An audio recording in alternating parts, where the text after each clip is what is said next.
পুরো চৈত্র মাস জুড়ে আমার শ্বশুরবাড়ির এখানে খুব নিয়ম করা হয়। অন্যান্য জায়গায় শ্রাবণ মাসটা পালন করা হয়, কিন্তু আমাদের এখানে চৈত্র মাসটাই বেশি করে পালন করা হয়। প্রত্যেক সোমবার বাবার মাথায় জল ঢেলে তারপরে সাবু ফলমূল খেয়ে সারাটা দিন আমরা এখানে কাটাই। তারপরে এই যে নীলবারের আগের দিন সন্ধ্যে থেকে সবাই যারা যারা বাবার মাথায় জল ঢালবে চলে যায় এখানে কুদিতে গিয়ে জল নিয়ে সারা রাত হেঁটে হেঁটে এসে আমাদের ঠিক বাস স্ট্যান্ডের এখানে একটা স্কুলের মধ্যে এই বাঁকিগুলো রাখার ব্যবস্থা করা হয়। তারপরে সবাই যে যার বাড়ি চলে যায়। ঠিক সেই দিনই বিকালবেলা, মানে নীল প্রতিদিন বিকালবেলা সেই বাঁক নিয়ে আবার এরকম মাইকের সঙ্গে সবাই প্রসেশন করে আসে। তারপরে যারা ঠিক বাবার মাথায় জল ঢালে তারাও একটু সাহস পায়। কত মাইক বাজনা সঙ্গে কত ছেলেমেয়েরা নাচ গান করতে করতে আসে। সত্যি খুব আনন্দ লাগে।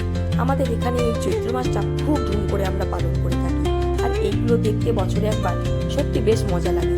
আর আমার ছেলে তো বলেই দিয়েছে, আমি যেখানেই থাকি মা, আমি এই নীল ষষ্ঠীতে আমি কোথাও থাকবো না, আমি বাড়িতেই আসবো। কারণ সত্যি এটা দেখতেও যেরকম আনন্দ লাগে, এরা একদম এদের সঙ্গে নাচ গান করতে করতে আসে, মানে যারা জল ডালে এরা বেশি আনন্দ উপভোগ করে। সত্যি বলতে বন্ধুরা, এই চৈত্র মাসটা ধরম মাস হিসেবেই আমরা পালন করে থাকি। অনেকে আবার মানসিক করে থাকে যে বাবার কাছে পৈতা দেবে, তার যদি সেই মনস্কামনাটা পূর্ণ হয়, সেটা আবার আরো একটা গল্প। সত্যি কথা, এইগুলো না দেখলে কখনোই বুঝতে পারতাম না যে বাবার কাছে বা যে কোনো ভগবানের কাছে মন থেকে কিছু চাইলে সেটা অবশ্যই পাওয়া যায়।